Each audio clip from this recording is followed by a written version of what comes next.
Mieux. Je disais donc bonjour à tous, bonjour à toutes, et merci d'être là pour cette deuxième rencontre, conférence du cycle Comics, présentée par le Pavillon Blanc, la médiathèque de Colomiers qui nous accueille aujourd'hui. Je remercie déjà Martine Blanchet, qui est la directrice de ces lieux, et aussi Amandine Duret, qui travaille à la mairie de Colomiers pour la bande dessinée. Merci à vous deux et à toutes vos équipes qui permettent ces rencontres. Nous allons commencer par parler avec Stéphanie et après on parlera de Monsieur Thierry Mornay, le responsable éditorial chez Delcourt pour tous les comics. Bonjour à tous. Bonjour.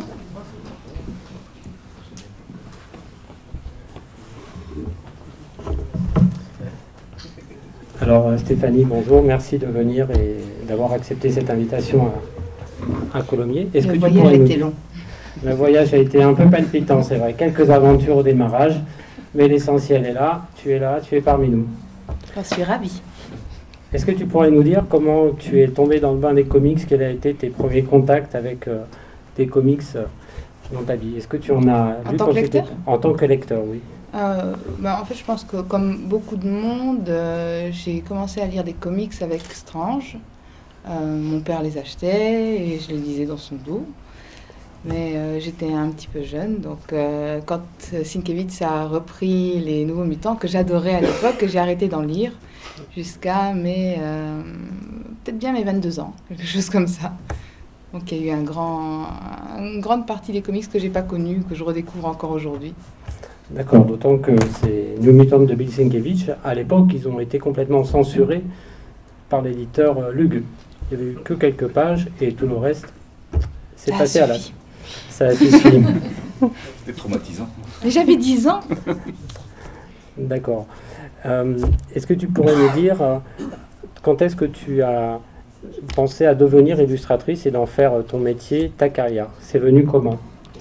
En fait, je faisais des études d'art. Je pense que comme beaucoup de monde qui travaille dans ce métier, c'est une continuation. On dessine enfant, on n'arrête jamais. On fait un bac, à l'époque c'était à 3, je ne sais pas trop ce que c'est maintenant, une fac éventuellement, une école de dessin. Et il y a un moment où on se demande qu'est-ce qu'on va pouvoir en faire. Pour ma part, j'ai toujours pensé que l'art devait faire partie de la vie de tous les jours et que l'art populaire, les comics, c'était vraiment ce qui m'intéressait, quelque chose que les gens pouvaient prendre avec eux. On n'avait pas besoin de plus de connaissances que de savoir lire et regarder un dessin pour pouvoir lire un comics et l'apprécier, ou une bande dessinée, une illustration.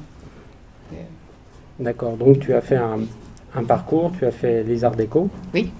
Est-ce que pendant ce parcours, tu as rencontré d'autres dessinateurs? Est-ce que tu as rencontré des personnes qui t'ont préparé à ton métier d'illustratrice? Je crois qu'en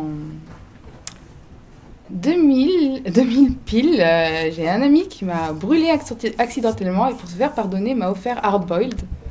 Et en fait, c'était... Se faire brûler et recevoir Hard Boiled, c'est quand même très fort. Oui, et en fait, au final, c'était le retour aux comics, en vérité, et c'était, je pense qu'une des, peut-être pas des rencontres, parce que je le connaissais depuis un bout de temps, mais la rencontre avec Hard Boiled était assez déterminante, en l'occurrence. Et tu veux être brûlé encore pour autre chose? Non, merci. Maintenant, j'achète mes comics moi-même. Et qu'est-ce que tu lis en ce moment comme comics?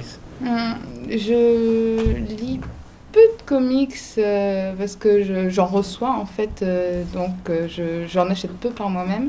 J'achète Fable, The Unwritten. Deux comics Vertigo, donc. Désolée. Très bien. Mouse Guard, je crois que c'est les légendes. David Petersen. Les légendes de la garde en français, c'est ça? Oui. Je crois que c'est à peu près tout. Monsieur, très bien.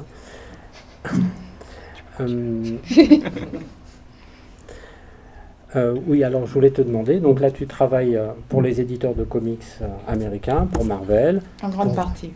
en grande partie, pour Dynamite notamment. Pardon, un peu plus fort, ça va mieux comme ça? Est-ce que tu pourrais nous parler de ta journée de travail standard, s'il te plaît? Comment ça se déroule une journée de dessinatrice? C'est vraiment très très variable. Ça dépend de avec qui je travaille et si j'ai du travail à ce moment-là. Pour Marvel, par exemple, le délai moyen, c'est une semaine. Ça peut être plus court. Du coup, quand je travaille pour Marvel, je travaille beaucoup et je me couche très tard. Mais pour certains autres éditeurs, je peux avoir un mois ou même deux. Je n'ai pas une journée type, j'ai des mois type où je travaille beaucoup pendant une semaine ou deux et après je me la coule un peu plus douce. Là, au début du mois, c'était tranquille, mais en ce moment, ça l'est un petit peu moins. J'ai commencé à travailler avec des producteurs à Los Angeles et c'est 12 heures de décalage. Du coup, je me lève très tard et je me couche vraiment très très tard. Ton rythme de vie est très décalé, on l'a compris. Mais comme beaucoup d'artistes, je me suis toujours couchée tard. Ah oui. C'est la vie d'artiste et de bohème, on l'a compris. Ça me convient. Là, derrière nous, défilent des illustrations que tu as faites, entrecoupées avec le catalogue Delcourt. De tous les dessins que tu as faits pour les comics, quel est celui dont tu es la plus fière? C'est dur à dire. La première couverture que j'ai faite pour Marvel, j'en suis très fière parce que c'est la première. C'est Firestar. Oui. Oui, quelqu'un là. J'en parlais tout à l'heure avec Thierry. En fait, il y a une couverture que j'ai faite pour Journey into Mystery. En fait, au début, quand je travaillais pour Marvel, on me demandait souvent de faire ce qu'on appelle des pin-ups. C'est des personnages, une couverture un peu générique. Comme c'était souvent des couvertures alternatives. Un personnage, un truc très iconique oui. Qui n'a pas forcément de rapport avec l'histoire à l'intérieur. La plupart du temps, je ne savais pas du tout ce qu'il y avait à l'intérieur de toute façon, voire je ne connaissais pas le personnage, ce qui était encore pire. Et un éditeur tout de même, il peut te tenir au courant. Des fois, les éditeurs ne savent pas non plus. Mon Dieu, mon Dieu. Et quand j'ai commencé à travailler sur Journey into Mystery, après avoir pris mes marques pendant 2-3 couvertures, les personnages et l'ambiance du livre m'ont été un petit peu plus familières. Et il y a cette couverture où Loki est sur la tête de Surtur. Et en fait, justement, en l'occurrence, l'assistant éditeur ne savait pas du tout quelle taille faisait Surtur, et moi non plus. Et donc, on a fait 11 sketchs comme ça. Je n'ai jamais fait autant de sketchs pour une seule couverture, où à chaque fois, je le faisais un petit peu plus grand. Et à la fin, j'avais plus d'autres solutions que de les mettre un sur l'autre, parce que ça rentrait plus, c'était plus possible. Et sur cette couverture, en fait, l'éditeur m'avait proposé de faire Surtur face à Loki qui lui tirerait la langue. Bon, face à face, c'était plus possible à la fin de toute façon. Et on était là, oui, mais tu sais, c'est un peu 2011, les enfants, ils font plus vraiment ça, ils tirent pas la langue, ils font un bon duel. Ça n'arrive plus jamais. Ça peut arriver, mais c'est un petit peu plus passé, on va dire. Et en fait, quand j'ai fait cette couverture, à partir de la semaine d'après, sur Tumblr, j'ai vu les cosplayers commencer à le faire, et jusque maintenant, ils continuent à le faire. Tous les cosplayers de Loki font le L de la mode. Mais j'ai trouvé ça incroyable, en fait, parce que ça a vraiment mis l'esprit du livre en place, le côté un peu... Impertinent, peut-être? Oui, complètement. Je vais te demander quels sont les illustrateurs, les dessinateurs qui t'ont marqué ou dont tu reconnais des influences dans ton travail, que ce soit des dessinateurs anciens ou actuels. Moi, j'ai vraiment une formation classique, en fait. Du coup, mes références, c'est Arthur Rackham, Mucha, Billy Bean. Dans les récents, John Ho, peut-être. James Jean, j'aime beaucoup James Jean. John Foster, qui fait les couvertures de Fab. Il les fait qui les a fait. Oui. Et John Foster aussi, qui est vraiment un excellent dessinateur. Klimt, Egon Schiele. C'est effectivement très très classique. Oui. Tu as mené avec toi des dessins sur une clé USB et je te propose de nous montrer comment est-ce que tu procèdes étape par étape pour aboutir au dessin final, s'il te plaît. Il faut que je les retrouve. On va les retrouver. Tu N'ayez crainte. Tout affiché. Ah oui. C'est à toi, Stéphanie. Donc oui, j'ai ramené des step by step. Alors, faut pas vous étonner, mais j'ai vraiment des refs très très moches et des éditeurs très compréhensifs.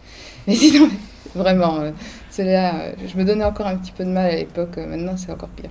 Donc ça, c'est le print, il est distribué, c'est ça après? Oui. D'accord. Donc ça, c'est le pas à pas du print qui sera distribué après. Et Ça sera bientôt entre vos mains. j'avais fait... comment on fait pour avoir le plein écran? C'est pas ça? C'est entrée? Entrez. Entrez. La technologie. Yo. Bon, alors, il faut savoir qu'à l'époque, quand je faisais cette couverture, vraiment, j'ai jamais su dire non à du travail. Mais le problème, c'est que je faisais 2 bouclages de bande dessinée en même temps. Je faisais le bouclage d'une BD pour Dupuis et de Ant-Man and Wasp pour Marvel.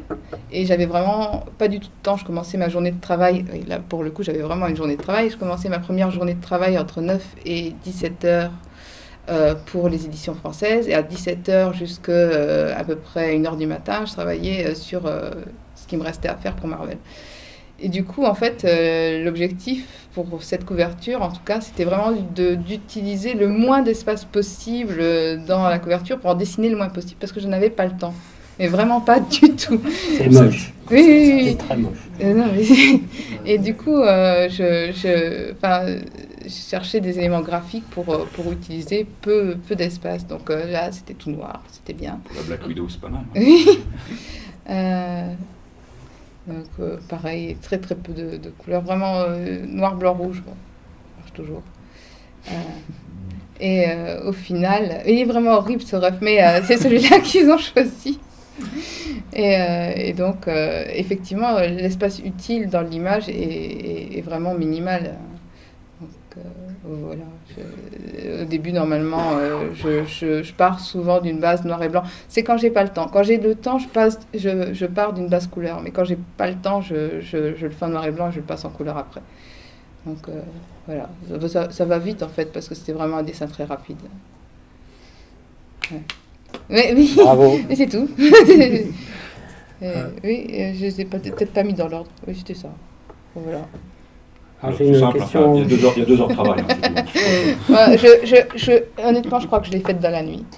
Mais- Est-ce que tu pourrais nous dire, avant de nous montrer un autre step by step, est-ce que tu travailles sur une planche avec un crayon et de l'encre après, ou est-ce Non. que c'est tout ordinateur?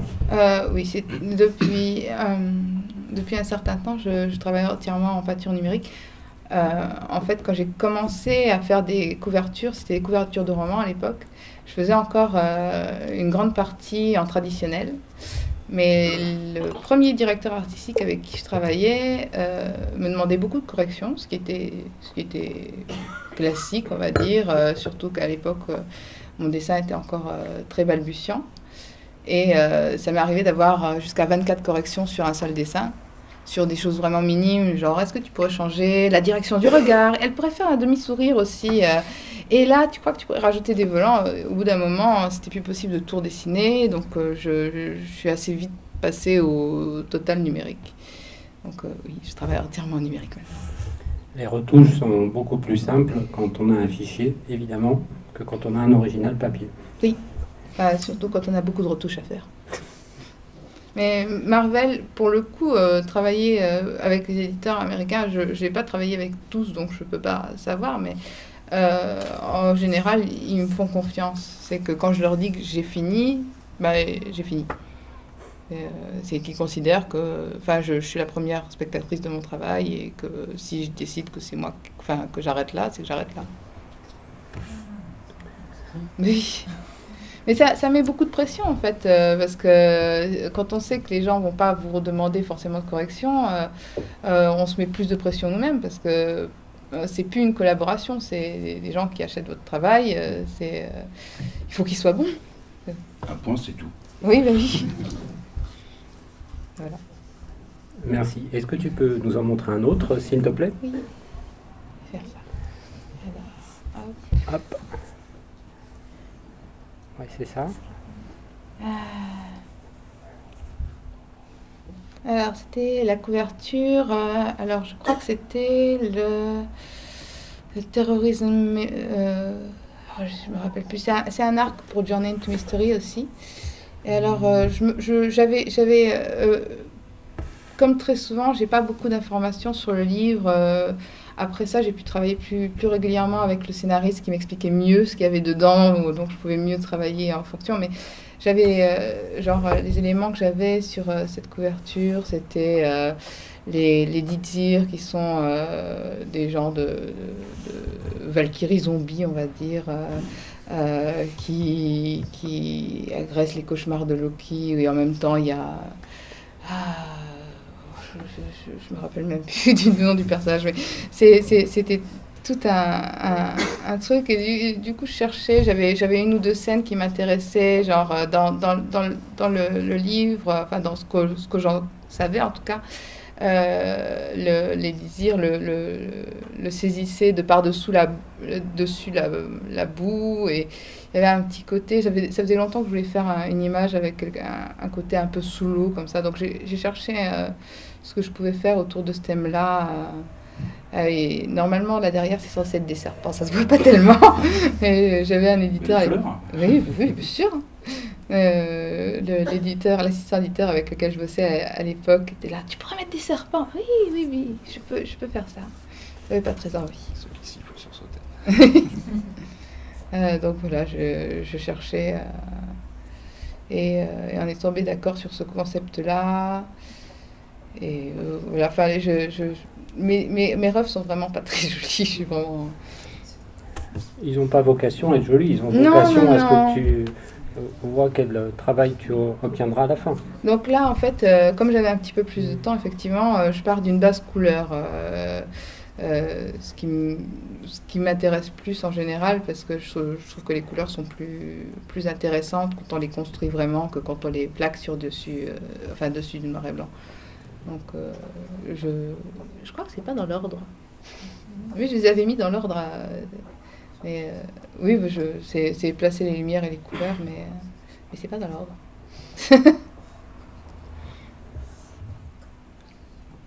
Ouais, pour info, Journey into the Mystery, c'est vraiment un titre qui explore tout l'univers de Thor et de la mythologie nordique, sauce Marvel en fait. C'est Loki, Thor et tous ces personnages-là.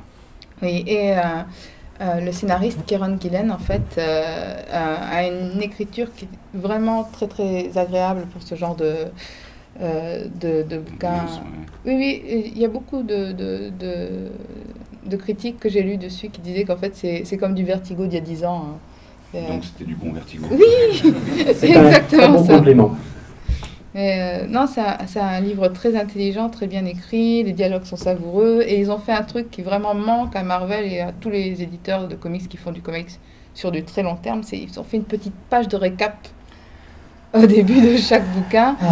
Non, mais quand on a loupé 20 ans de comics, c'est super dur de reprendre en cours. On a l'impression de prendre les feux de l'amour en plein milieu. C'est super dur de s'y remettre. Oh bon. Est-ce que tu peux nous dire comment est-ce que ça s'est fait que tu dessines le dernier numéro de l'Arc après avoir fait tant de couvertures sur le titre? On en parlait avec les éditeurs, on en parlait depuis un certain temps.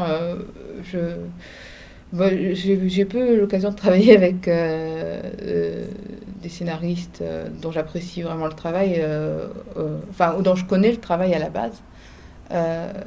Que j'aime vraiment beaucoup le travail de Kieron Gillen, et il m'a laissé beaucoup de liberté aussi. J'avais vraiment envie de faire quelque chose avec lui, donc c'était une envie une envie réciproque, et ça s'est fait comme ça. Oui, complètement. Mais moi j'en suis ravie, c'était vraiment ça se sent à la lecture de ce numéro qui est magnifique. Merci. Je vais te demander, donc là tu as fait plein de couvertures sur Journey into Mystery, d'autres pour Marvel et d'autres éditeurs encore. mais tu es aussi dessinatrice. Est-ce que tu te considères plus, toi, comme une illustratrice ou comme une dessinatrice? La frontière est mince. Peut-être préciser une dessinatrice de bande dessinée, parce qu'effectivement, Oui. on rentre dans la narration plus que dans l'illustration. Oui, tiens, merci Thierry, effectivement. C'est vraiment compliqué parce que moi, j'aime mon travail en tant qu'illustratrice, c'est quelque chose que j'utilise pour évoluer. Et je me dis toujours qu'un jour, je serai assez bonne pour faire vraiment de la bande dessinée. T'en fais déjà vraiment. Oui, il y a des projets comme ça que je me garde sous le coude pour quand je serai vraiment bonne. Oh, oh. Mais, On peut en parler après,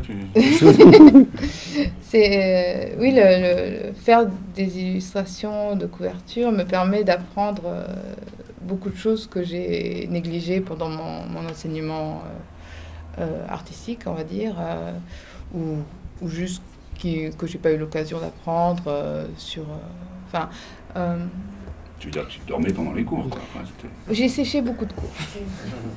Mais La folle vie étudiantine. je les aurais pas séchés si j'avais eu des cours de peinture classique, par exemple. Par exemple, pour cette couverture-là, en fait, ma référence, c'était Norman Rockwell. Et je trouve ça fantastique, en fait, qu'on me donne l'occasion de pouvoir étudier Norman Rockwell tout en faisant une illustration qui va être publiée. Alors, est-ce que ça va apparaître dans l'ordre? C'est parce que c'est dans l'ordre dans le dossier. Hein. Est-ce que c'est double clic? Oui, c'est ça.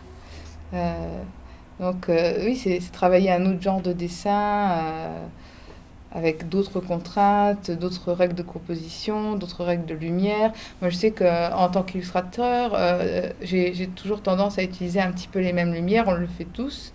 Mais par exemple, si on regarde les peintures classiques du XVIIIe siècle, en fait, en étudiant, on va reconnaître les lumières d'atelier du même peintre si on regarde toutes ces peintures. Et c'est quelque chose auquel on ne pense pas parce qu'on travaille peu d'après modèle maintenant, mais travailler d'après le travail de quelqu'un d'autre permet aussi d'étudier la lumière de son atelier et de l'époque. On le voit beaucoup avec Vermeer, par exemple. On reconnaît toujours ses lumières, mais c'est les lumières de son atelier en vérité. Ah bon. Je m'égare. Non, ça va très bien. Voilà. Et Vermeer, il a fait quelle BD? Peut-être qu'il aurait été auteur de BD. Hein. Peut-être. Ouais, j'ai le fils d'un ami qui a posé pour moi. C'est celui qui rigole derrière au fond. Est-ce que tu pourrais nous dire tu vois, c'est pas dans l'ordre. Pardon. Quel personnage ou quel groupe tu aimerais dessiner? Enfin, quel est ton projet de rêve pour les comics? Moi, je ferais bien les couvertures de Fable, mais bon, elles sont déjà prises. Et puis elles sont très bien faites. Honnêtement, ce que j'aime, c'est qu'on me demande des choses que j'ai pas encore faites. C'est la nouveauté, c'est de créer quelque chose, d'explorer. Si on peut me donner un challenge, je le prends. Oui, j'aime bien pouvoir découvrir un univers et vraiment me mettre au service de l'univers de quelqu'un d'autre, pour le moment en tout cas. Et tu le fais très très bien. Merci. Oui. Oui, c'est des détails, mais ça... Ouais. Après, c'est plus dans l'ordre. Je sais pas pourquoi. Alors, Stéphanie, je te remercie. Là, je vais maintenant poser quelques questions à monsieur Thierry Mornay. Thierry Mornay, en quelques mots, c'est le responsable éditorial chez Delcourt pour toute la gamme comics. Donc, c'est un expert en matière de comics. Hein. C'est pas n'importe qui qu'on a fait venir ici. On a une excellente illustratrice et là, on a un responsable éditorial qui assure. Alors Thierry, je te pose la même question qu'à Stéphanie. Comment est-ce que tu es tombé dans le bain des comics? Qu'est-ce que tu as lu en premier? J'avais 11 ans et j'ai été biberonné à Strange, comme beaucoup de personnes de ma génération, j'imagine. J'ai été nourri en termes de comics. Et pour moi, le comics, c'est un terme qui signifie bande dessinée aux États-Unis, donc bande dessinée américaine. C'est un terme qui est beaucoup plus générique que ce que la majorité des gens entendent. Généralement, quand les gens entendent comics, surtout aujourd'hui avec l'invasion cinématographique de Marvel, on pense super-héros immédiatement. Il se trouve que les super-héros ne sont qu'une des composantes de ce qu'est le comics en général. Le comics, il couvre des genres beaucoup plus larges que cela. Et dans ma formation initiale comics, il y a eu effectivement Strange, Titan, Nova et consorts. Et puis il y a eu aussi tout un pan de la bande dessinée américaine qui était publié dans Métal Hurlant par Dionnet. Et puis il y a eu Spécial USA avec Ferchid Baroucha. Et ça a été effectivement mes mentors indirects, parce que ce sont des gens qui m'ont appris et qui m'ont montré que la bande dessinée était beaucoup plus riche simplement que les séries, les simples séries de super-héros, parfois les simplistes séries de super-héros. Et ça a été une vraie révélation d'aller chercher des auteurs comme Richard Corben, comme Bernie Wrightson, comme Will Eisner, et qui avaient effectivement des choses à raconter qui allaient bien au-delà des simples séries de super-héros ou des personnages en collant. Une fois passé le fantasme un petit peu adolescent que représente souvent le super-héros, mais on a envie d'autre chose, et on se rend compte qu'il y a des auteurs de renom et de calibre international qui sont capables de raconter des histoires merveilleusement dans des formats différents que le fascicule de 22 pages publié tous les mois avec des types qui mettent leur slip au-dessus de leur pantalon, quoi. Et ça, c'est super. Voilà. Donc ça a été un peu le point de départ, c'était ça, et je dois avouer que j'en suis jamais sorti, je suis désolé. Non, c'est très bien ainsi. Et quand est-ce que toi, tu as imaginé que tu ferais des comics ton activité professionnelle ? En fait, moi, je ne l'avais jamais imaginé, et j'ai la chance de partager mon cassoulet au quotidien. Je fais dans le local, hein, avec le cassoulet. Avec ma douce, avec ma femme qui un jour, je la tannais tellement à la traîner dans des séances de dédicaces, à lire et à envahir l'appartement que nous avions avec des bandes dessinées américaines, à en parler tout le temps, à la saouler vraiment avec la bande dessinée. Un jour, elle m'a dit, bon, je serait peut-être temps de se bouger, quoi. Et de faire plutôt que de parler d'eux. Et à l'époque, je suivais pas mal de fanzines, donc de magazines faits par des fans, qui sont généralement des magazines à petite diffusion. Et j'en lisais beaucoup, consacrés notamment à la bande dessinée américaine. Et je me suis pris au jeu, parce que je lisais des articles en me disant, ouais, c'est sympa, c'est pas mal, mais je pourrais peut-être essayer de faire au moins aussi bien, quoi. Et puis, quand on a ce genre de réaction, il ne s'agit pas seulement de le dire, mais il s'agit de le faire. Et donc j'ai commencé à écrire des textes, à les envoyer à la rédaction de Scarce, puisqu'il s'agissait de ce fanzine spécialisé dans la bande dessinée américaine. Ce magazine est encore qui existe créé. Encore plus de 30 ans plus tard, absolument. C'est un des plus vieux supports spécialisés dans la bande dessinée américaine. Toujours en noir et blanc, d'ailleurs, depuis les origines. Alors au début, c'était... Sauf les couvertures en couleur. Maintenant, oui, en vraie couleur. Ouais. Et donc j'ai commencé à envoyer des textes un petit peu comme ça, qui étaient des critiques de séries. Je parlais de séries pas forcément extrêmement connues. Et je l'ai passé en revue, où j'ai eu l'occasion d'interviewer un ou deux auteurs, et puis je leur ai envoyé mes interviews. Et puis ça leur a suffisamment plu, ou alors vraiment il manquait de texte, je sais pas, et ils les ont passés. Voilà, et les types m'ont contacté. Alors petit à petit, j'ai pris un rôle plus actif dans l'association qui gérait ce fanzine, et puis pendant quelques années, j'ai collaboré, participé activement, tout ça, à Scarce. Et puis voilà, ça me permettait moi d'avoir mon petit point d'entrée sur les coulisses en fait du comics que je continuais à lire. C'était il y a combien de temps? C'était quand j'étais très très jeune en fait.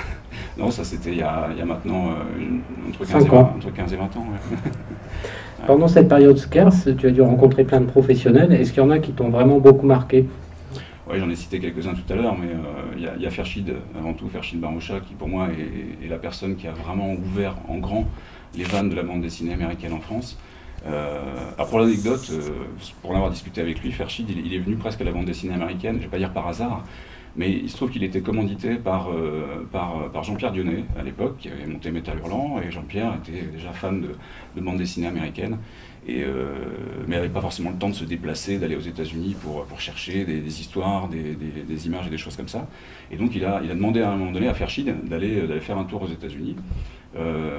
Et Ferchid est allé, il a rencontré pas mal de personnes. Alors c'est l'époque où il a été d'ailleurs membre et participé, pour les connaisseurs, aux Krusty Bunkers. Alors les Krusty Bunkers, c'était un groupe d'encreurs. Avec Neil Adams, Mike Kaluta, Bernie Wrightson. Pas mal de monde. Enfin, bref, il a grenouillé dans ce milieu un petit peu interlope de la bande dessinée américaine.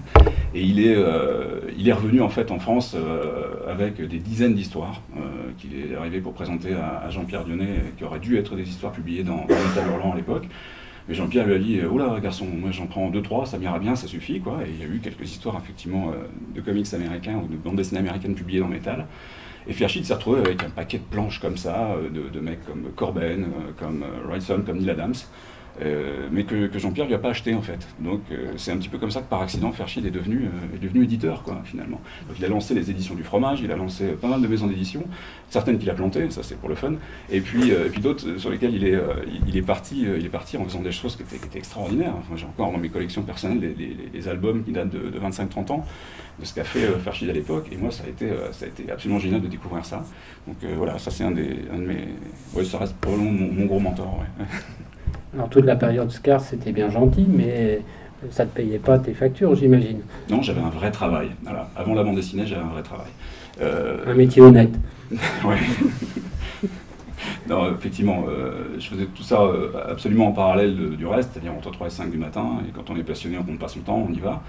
Et puis, cette expérience dans Scarce a fait un jour que je reçois un coup de téléphone d'une personne qui collaborait avec le groupe Tournon, qui venait de faire l'acquisition des éditions Semic. Alors Semic, c'était tout simplement l'émanation des anciennes éditions Lug. Alors Lug aussi, pour les passionnés, c'est un nom qui évoque quelque chose. Hein. Un peu, oui. C'est une maison d'édition un peu mythique basée à Lyon et qui a publié Strange, Titan, Nova, justement, qu'on évoquait tout à l'heure.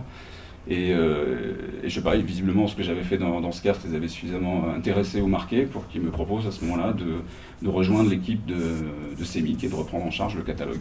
Donc j'ai dû réfléchir un quart de seconde avant de dire oui. Et ensuite j'ai mis 3 jours à dire à ma femme que j'avais démissionné de mon job précédent.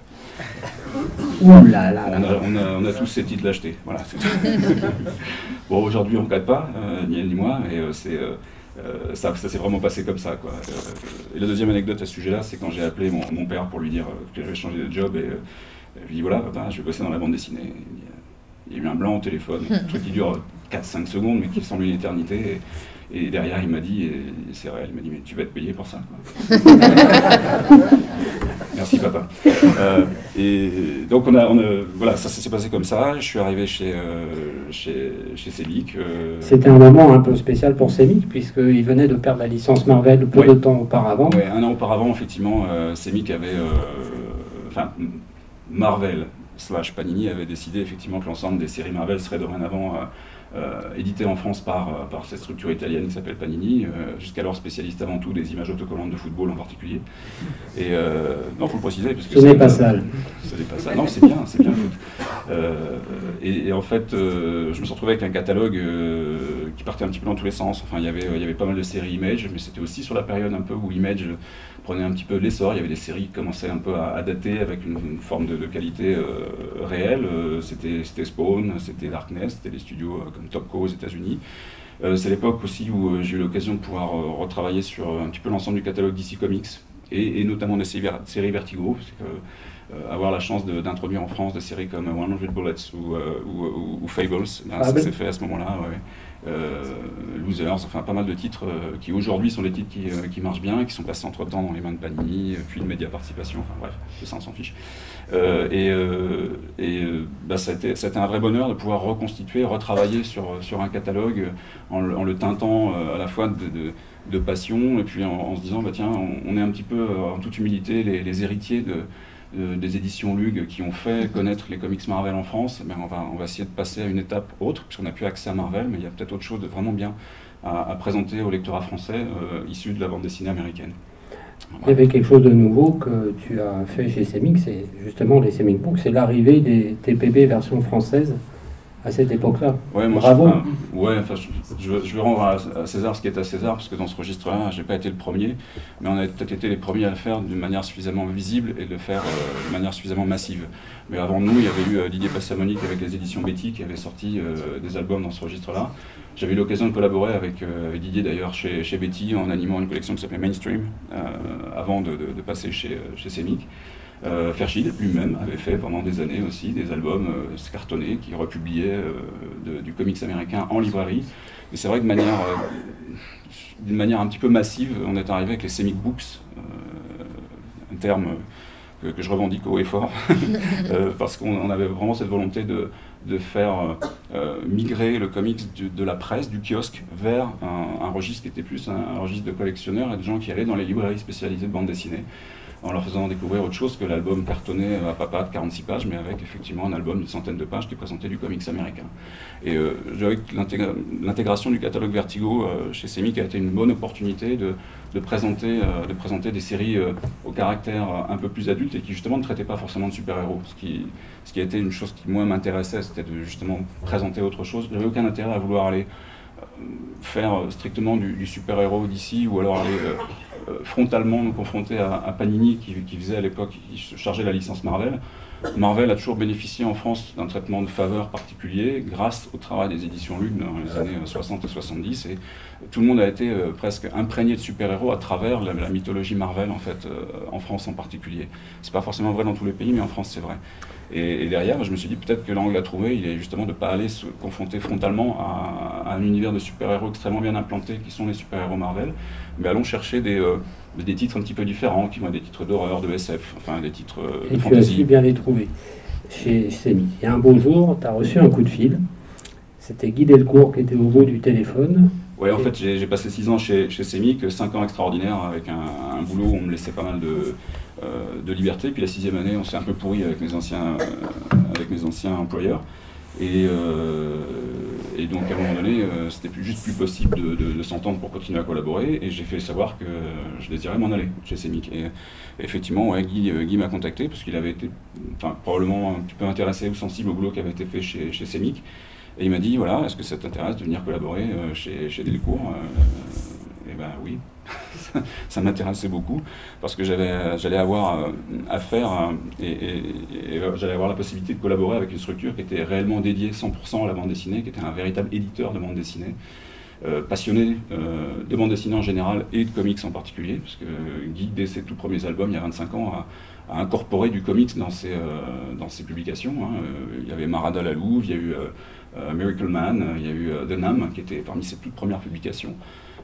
C'est quelqu'un qui a ensuite repris le catalogue Zenda avec des petits titres, vous avez peut-être entendu parler, comme Epo Vendetta, Watchmen, des choses comme ça. Et, tu peux répéter? Ouais.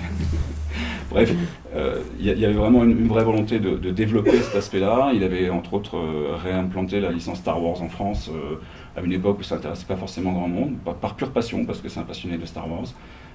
Et puis ben voilà, on a commencé à collaborer il y a maintenant 7 ans, et puis j'ai pris en charge le développement de cette partie du catalogue dédiée à la bande dessinée américaine. Alors tu as parlé de Star Wars, il y a aussi Buffy, il y a encore BPRD, Hellboy... Il n'y a pas Buffy chez moi. Ah, pardon, excusez-moi, il n'y a pas Buffy. Non, il y a eu Buffy chez Semic en l'occurrence, oui, avant, et à l'époque où Josh Whedon a arrêté sa série télé, Buffy, il a poursuivi avec les saisons 8 et 9 les aventures de sa chasseuse de vampires chez Dark Horse.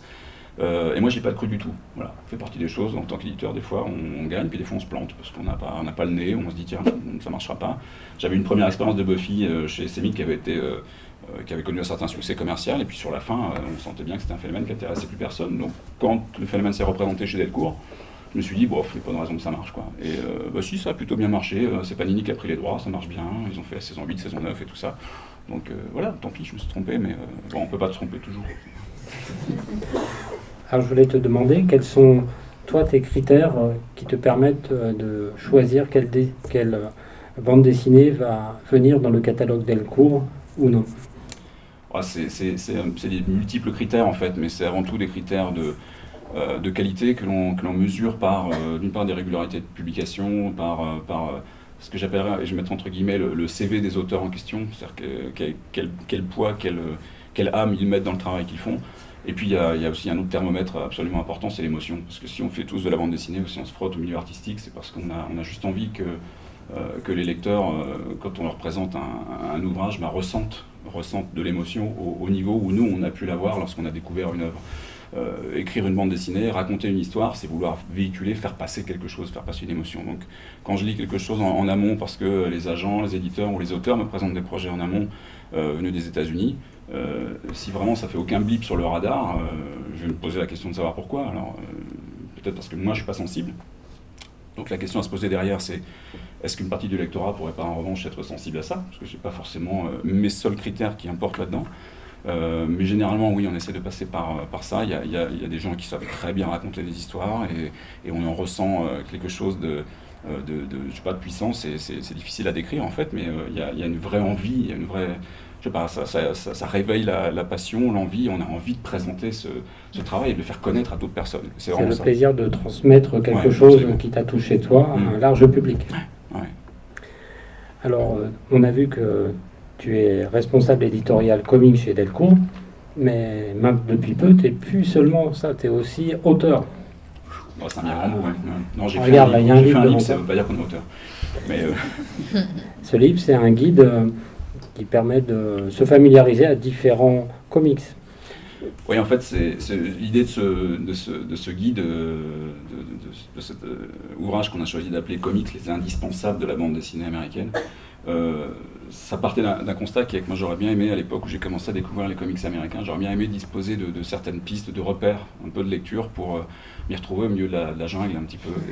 Et aujourd'hui, on a la chance, quelque part, lorsqu'on est lecteur français, d'arriver sur un marché où il y a une offre vraiment pléthorique. On a aujourd'hui des dizaines de publications tous les mois, ce qui n'était pas vraiment le cas il y a 30 ans. Je me souviens encore d'une époque, moi, où je lisais mes pauvres comics effectivement dans le métro et on me regardait comme un alien, quoi. Aujourd'hui, vous êtes quelqu'un de vachement hype quand vous lisez un comics dans le métro, c'est bien. Non, mais en l'occurrence, le bouquin lui-même, il est né de ça, il est né de cette envie un petit peu de poser, de vider mon propre disque dur. C'est-à-dire quand on lit depuis 30 ans des choses dans un domaine, ça se bouscule, on sait ce qu'on aime, on sait ce qu'on n'aime pas, on sait pourquoi on l'aime, on sait pourquoi on l'aime pas.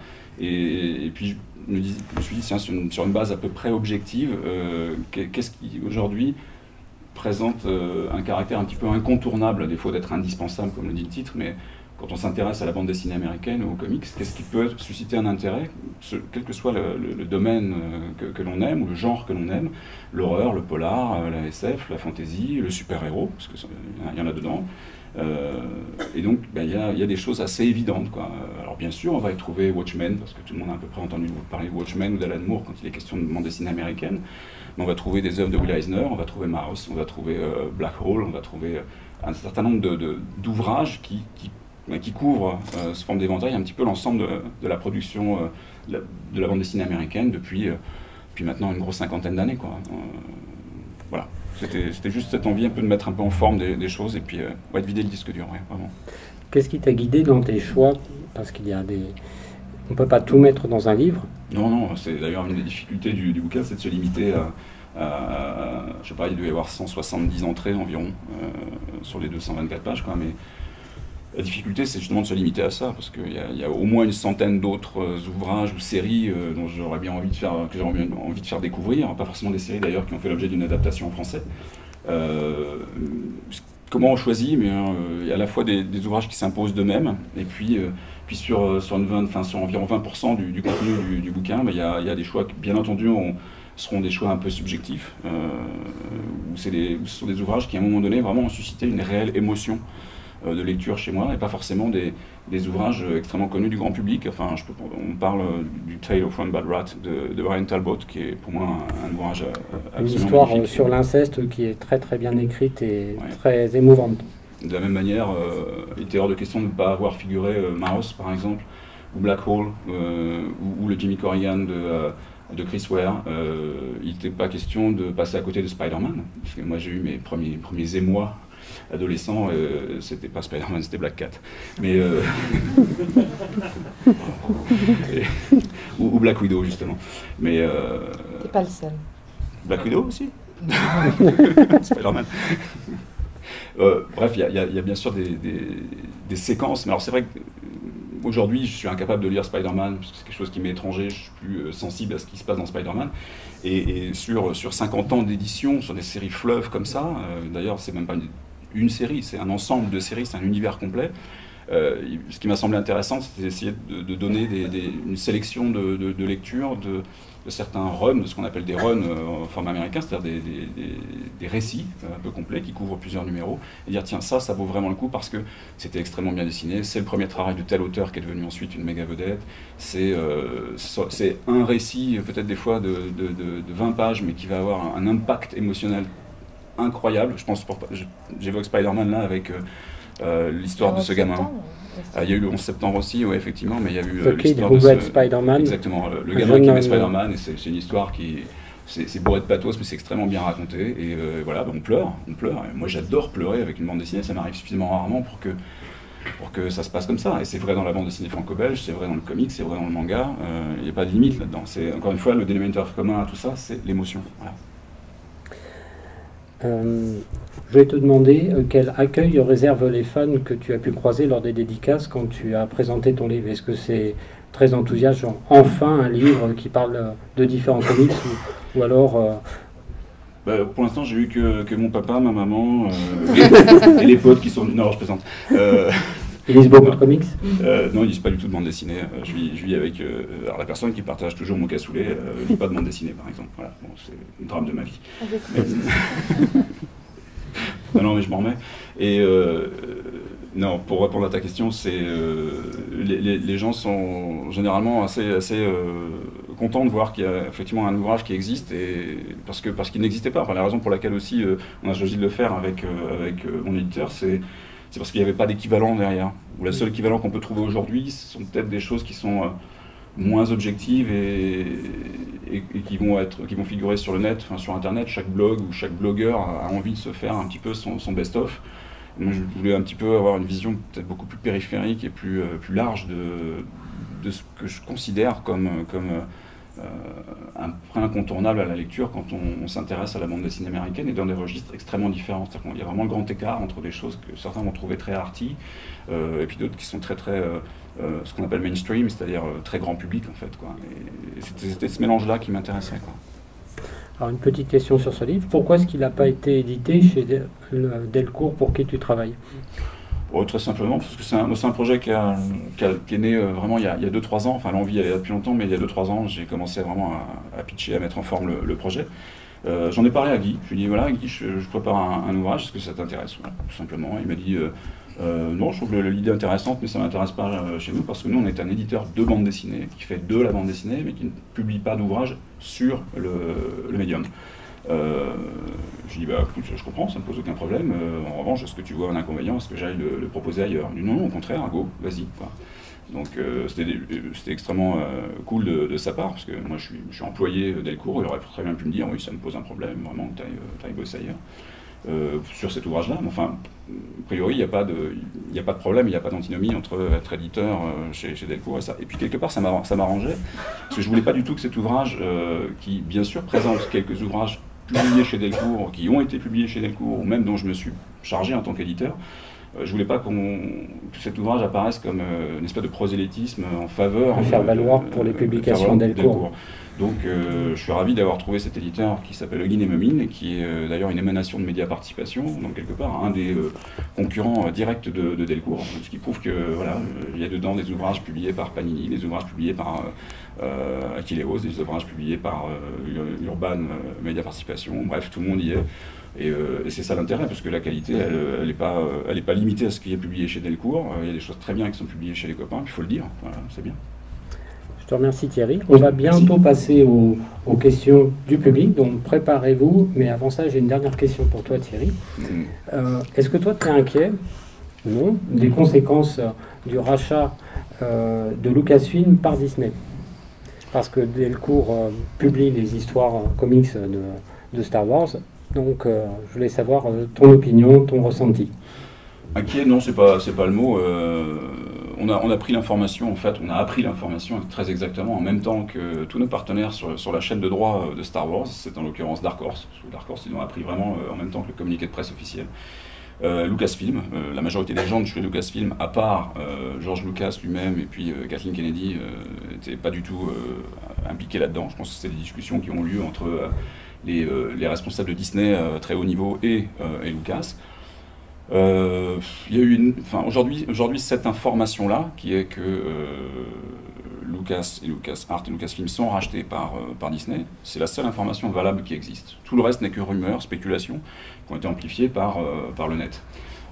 Ça signifie qu'à ce jour, il n'y a strictement aucun changement. Ça veut dire que ça reste Dark Horse, et encore pour quelques temps, qui va continuer à publier les bandes dessinées Star Wars.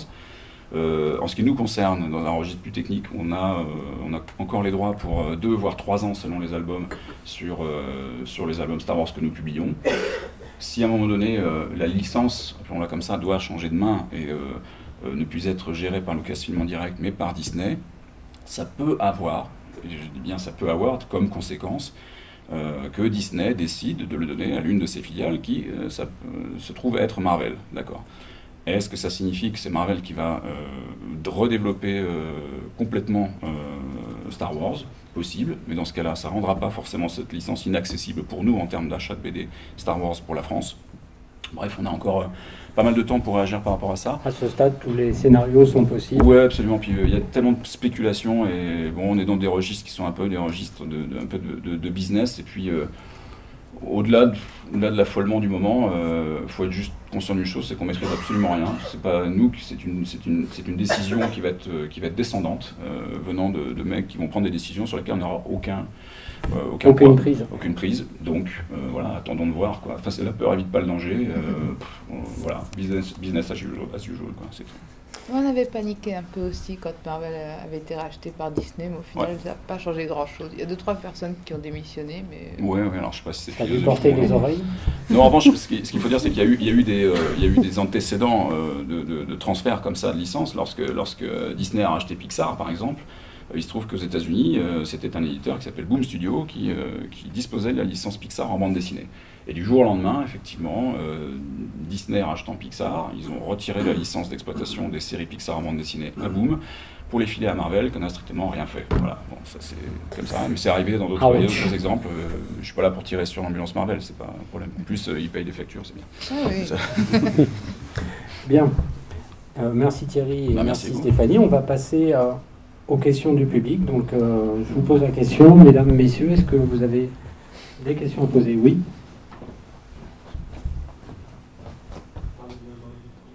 Merci. J'ai une question pour Stéphanie et une question pour Thierry. J'enchaîne les deux, on fait les deux séparément. Comment ça se passe, Noël? Vas-y. D'accord. Alors Stéphanie, je connaissais surtout vos couvertures avant de venir.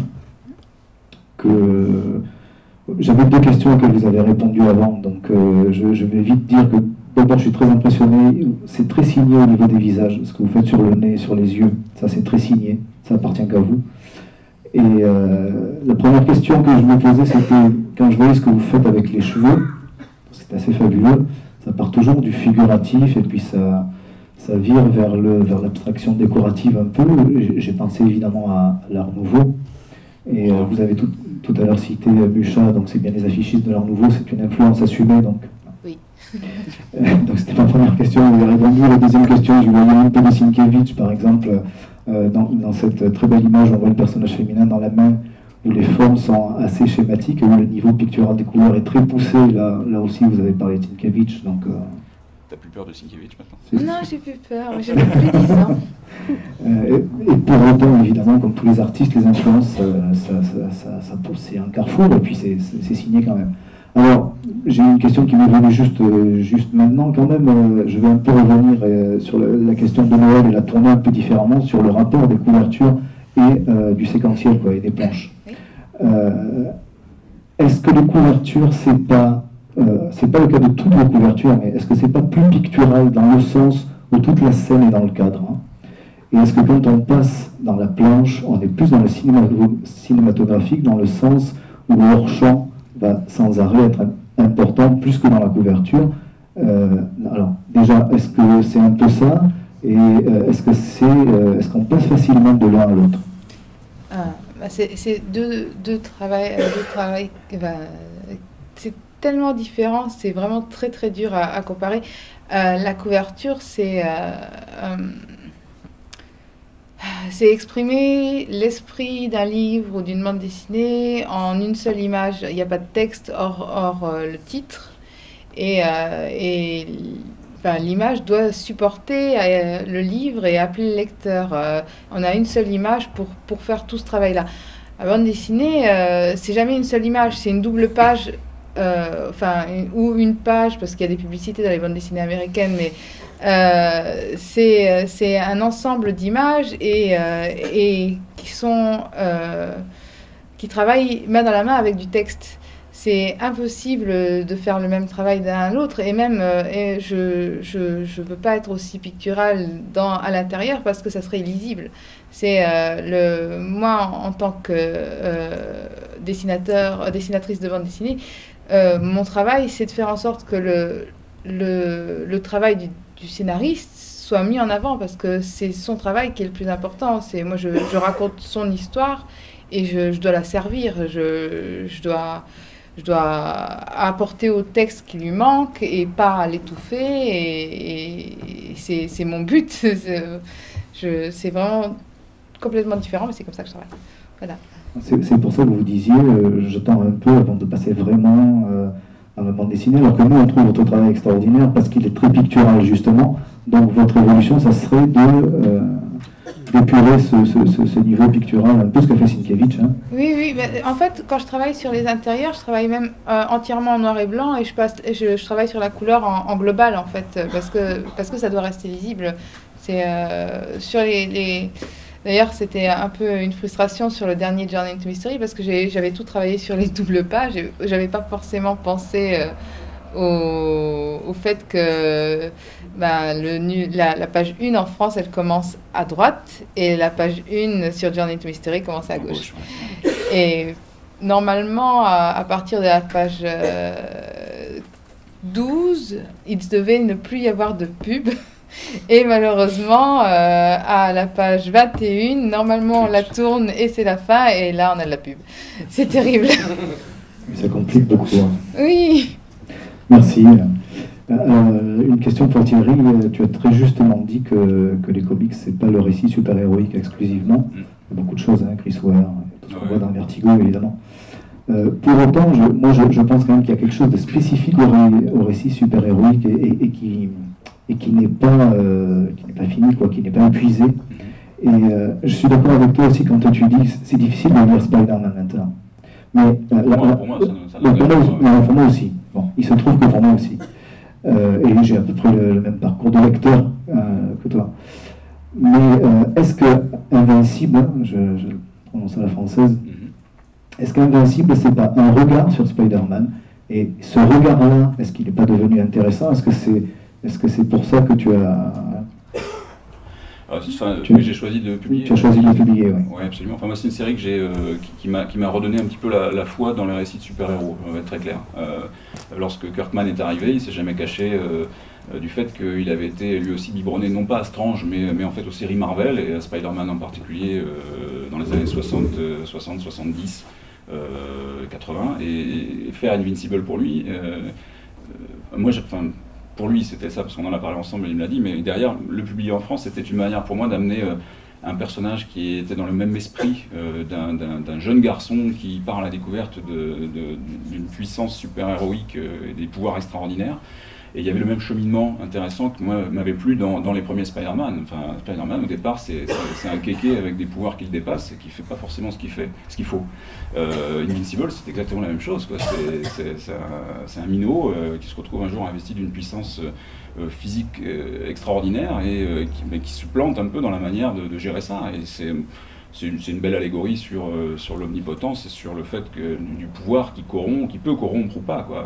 Toute personne aujourd'hui disposant d'un pouvoir, et je ne parle pas cette fois-ci de pouvoir super-héroïque ou autre, mais l'actualité est empreinte de ça. Je veux dire, un pouvoir politique, un pouvoir autre, il y a un grand danger à vouloir en abuser et à mal en user. Voilà. Et c'était cette approche-là dans Invincible, très très fraîche, en même temps qu'elle apportait aussi une dose de violence graphique qui m'a sadiquement attiré aussi, parce que c'était assez intéressant d'avoir ce registre d'un trait extrêmement frais et puis aussi d'une violence explicite, en fait, et je trouvais que c'était une tonalité intéressante et ça m'a donné envie de publier cette série, parce que pour moi c'était un petit peu le Spider-Man des années 2000. Ouais.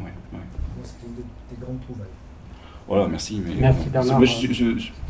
faut pas se méprendre sur le rôle de l'éditeur. Moi, je suis juste une caisse de résonance en fait. Et nous, on n'est rien. Elle résonne bien alors. Non, mais on n'est rien sans en amont le travail des auteurs. Et il faut jamais l'oublier. Et on n'est rien sans les lecteurs qui derrière achètent nos bouquins. Voilà. Entre les deux, on est. Est-ce que d'autres personnes veulent poser des questions? Oui.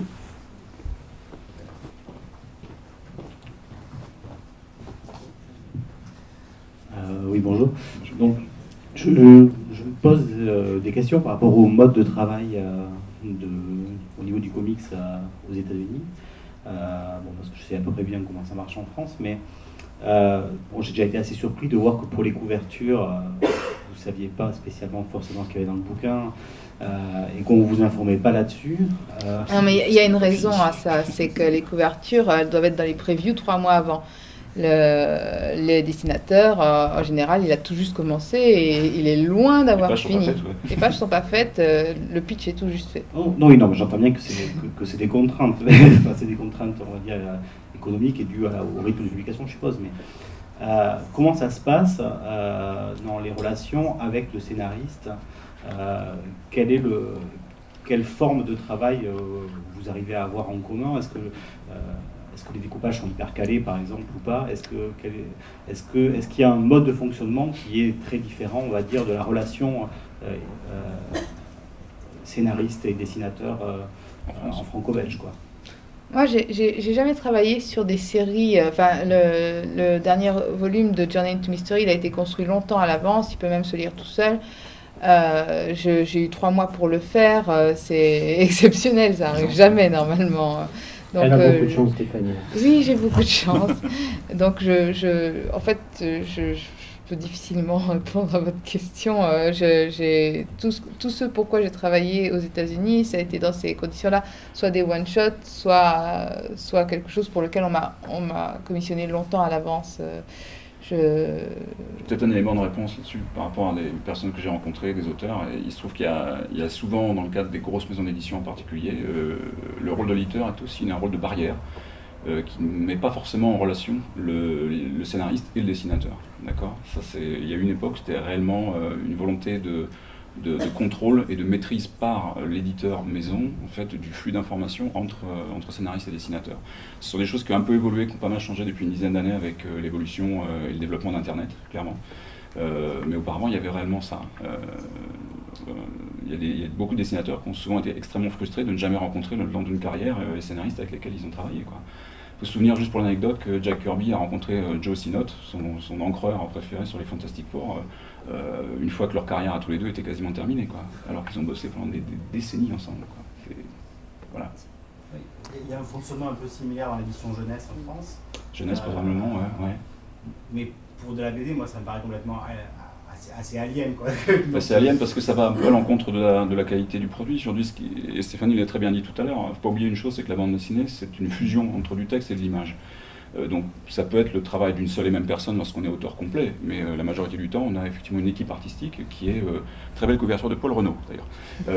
On a une équipe artistique qui est constituée d'un scénariste chargé effectivement du texte, voire d'une partie de la narration, et d'un artiste qui est un dessinateur chargé de mettre ça en image. 1 + 1 = 3 quand les gens travaillent vraiment ensemble, quoi, quand ils sont capables effectivement d'échanger, de faire vraiment fusionner leurs talents respectifs, quoi, pour donner un résultat qui sera bien meilleur que si jamais on cloisonne l'un exclusivement à l'écriture de son texte et l'autre exclusivement au dessin de ses pages, quoi.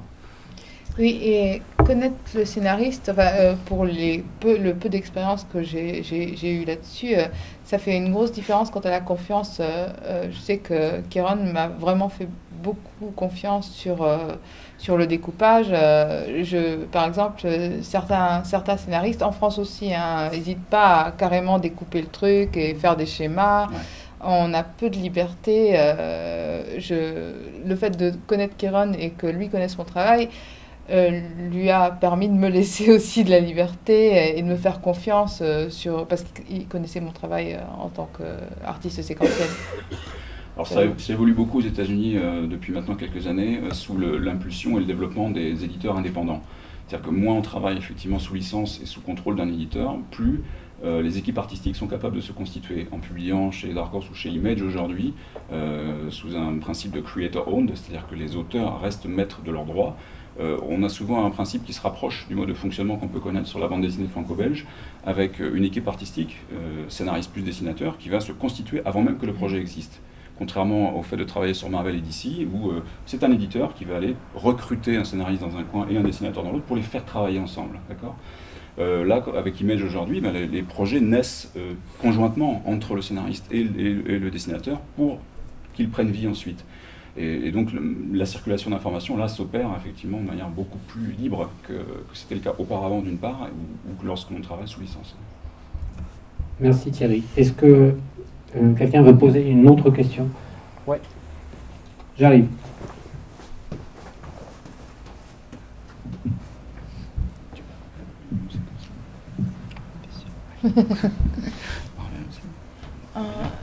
Bah non, là, en fait, je travaille avec Jean-David. Pardon. Ça marche? Ça marche. Pardon. En fait, j'ai deux questions, une spécifique de fan et une un peu plus générale pour Thierry Mornay. Et puis déjà, j'ai eu le livre pour mon anniversaire, merci. Bah, merci à vous. Non, non. Ouais, je peux refaire ma cuisine maintenant, c'est génial.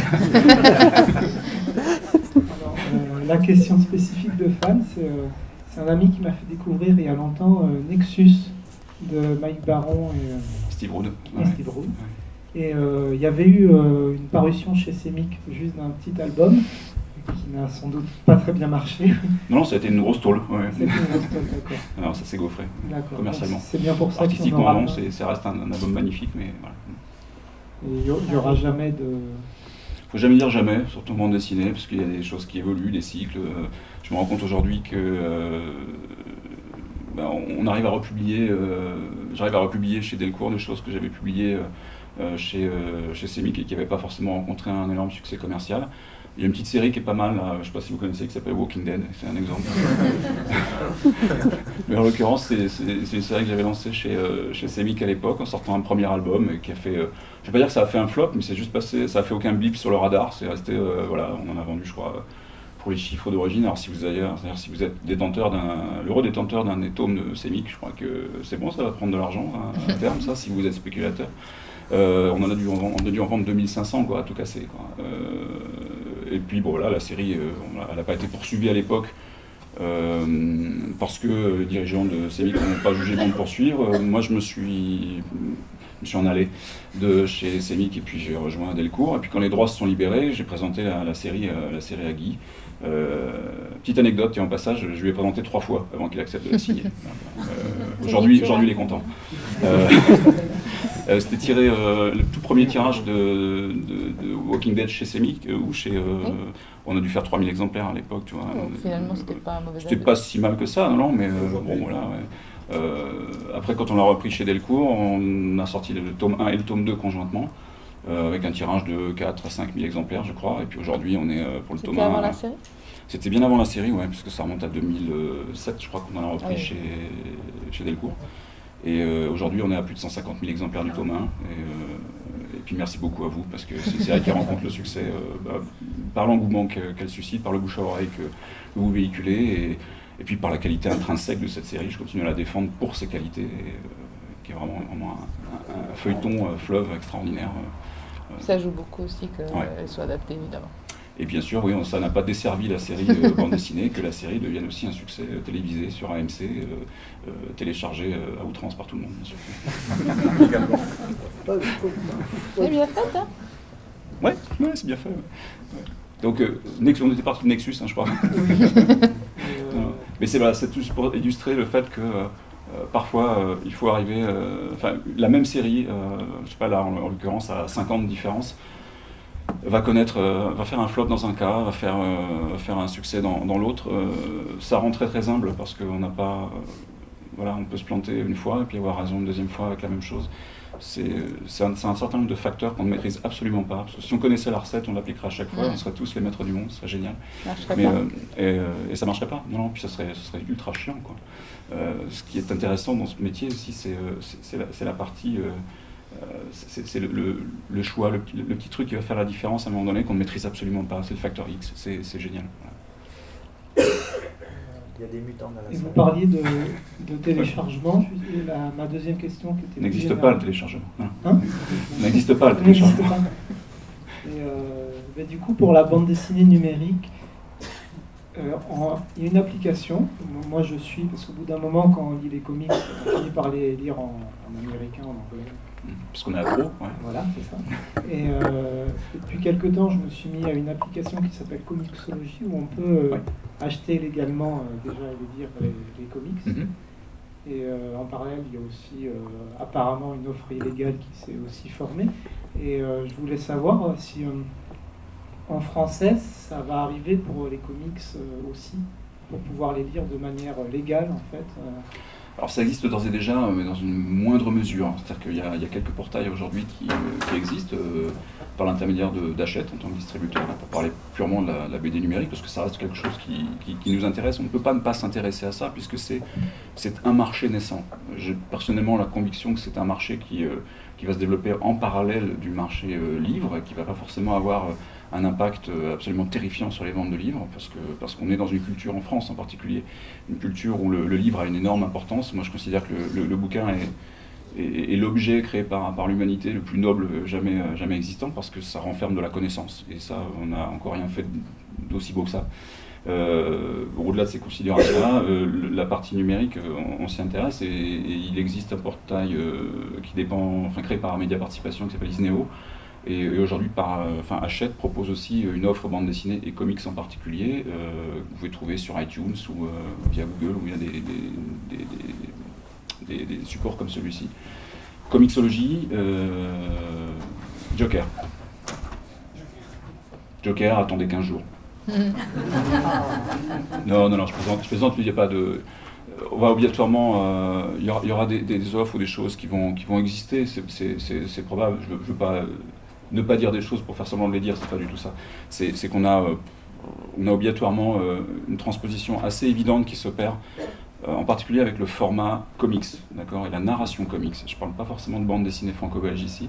Et il y a un côté assez naturel aujourd'hui à pouvoir lire sur un support numérique, une tablette en particulier, une page de comics. C'est presque le même format. C'est quasi exactement le même format, ouais, tout à fait.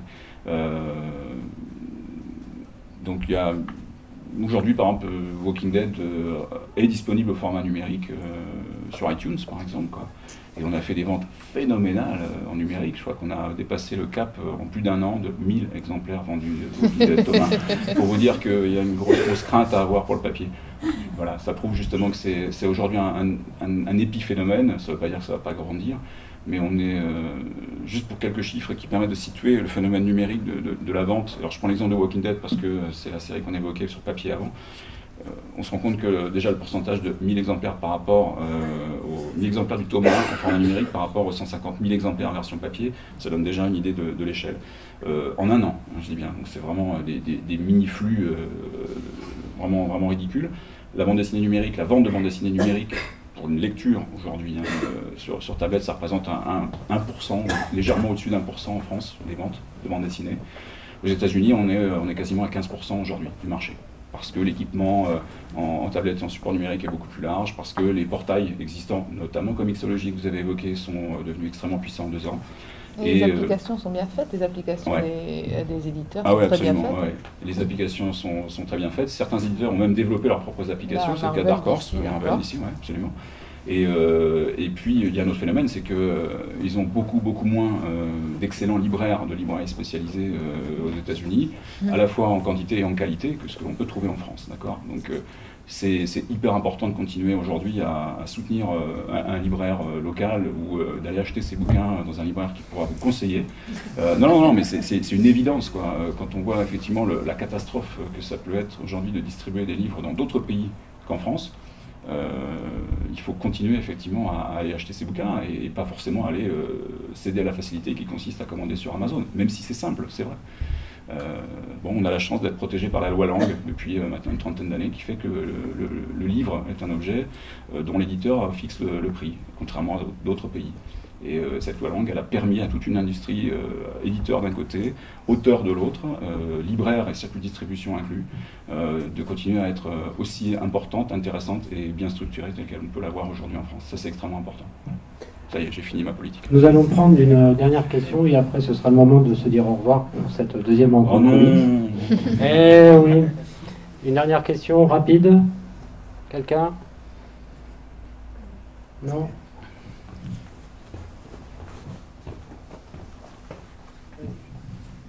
Oui, la petite question, c'est pour Thierry. Tu disais que tu n'étais qu'une caisse de résonance en tant qu'éditeur. Je pense quand même que tu as fait un petit peu plus que ça, parce que tu as quand même réussi à mettre le pied à l'étrier pour certains artistes français. Je pense en particulier à Stéphane Roux, qui a commencé chez toi en faisant des couvertures, si je ne me trompe pas, et qui maintenant travaille toujours chez toi, mais de manière un peu indirecte, puisque... il publie chez Dark Horse, qui est repris donc, par Delcourt pour Star Wars. Effectivement, au début des années 2000, chez Semic, on a eu la chance de pouvoir permettre à des tout jeunes auteurs de faire leur premier pas. Il y a un élément qui est un peu catastrophique aujourd'hui en France, c'est l'absence de prépublication ou de magazines permettant d'accueillir la prépublication.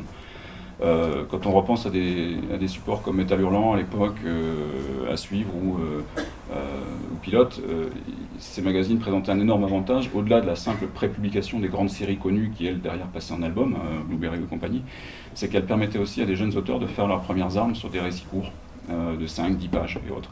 Et ça n'existe plus en France parce que la presse de prépublication a disparu, quasiment la presse BD a vraiment disparu, elle ne fait plus qu'aujourd'hui post-publier ou pré-publier des séries qui existent déjà en album. Et en arrivant chez Semic il y a maintenant une petite quinzaine d'années, j'ai eu la chance de pouvoir travailler sur autre chose que des pockets, que les comics, pardon, qui étaient les petits formats des pockets. Et trouver là-dedans un espace de liberté pour faire travailler des très jeunes auteurs, donc c'était le premier boulot. Et Louis, Stéphane Roux, Jean-Marie Minguès, à la fois, enfin, d'un côté pour des très jeunes auteurs, les frères Perru, ont pu être publiés pour la première fois. Et je suis particulièrement ravi et fier parce que c'est des gens qui ont pris confiance à ce moment-là. Moi, je suis persuadé que c'est des gens qui avaient suffisamment de talent pour, de toute façon, finir par éclater un jour et faire ce boulot d'auteur de bande dessinée. Derrière, ça peut permettre des fois d'aller un peu plus vite et de prendre confiance en ayant ces premières pages publiées, même si elles sont, quand ils les regardent maintenant, ça leur fait horreur. Tout le monde a un regard sur ses premiers boulots en disant « Oh mon Dieu, j'ai fait ça à l'époque, c'était pas beau ». Mais c'est vachement important d'avoir cette première marche, ce premier moment où on va permettre, en tant qu'éditeur, à un auteur de réellement sortir de sa coquille et de se dire tiens, je suis publié pour une première fois, j'ai passé un dessin, j'ai passé une histoire courte de 5 pages, de 10 pages, j'ai écrit mes premiers scénarios et voilà, c'est une manière de mettre effectivement le pied à l'étrier, c'est une énorme fierté, ouais, bien sûr. Puis c'est surtout devenu des potes et une famille professionnelle et ça c'est super important. Ouais. Voilà, on arrive au terme de cette rencontre et je vous propose d'applaudir très très fort Thierry et Stéphanie et la grande joie de venir nous parler.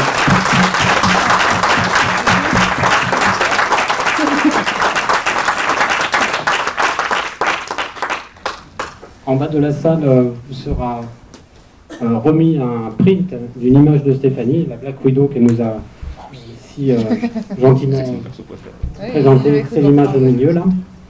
Et des pochettes surprises pour les enfants, peut-être les lycéens, sûrement les collégiens et à coup sûr les plus jeunes. Ici. Voilà. Et bien sûr, rendez-vous tout à l'heure pour la dédicace du livre de Thierry, le guide des indispensables de la bande dessinée américaine. N'oubliez pas aussi la prochaine conférence et un rendez-vous avec Bob Letton, l'auteur américain qui a marqué de son empreinte Iron Man. Merci et à bientôt. Merci à vous.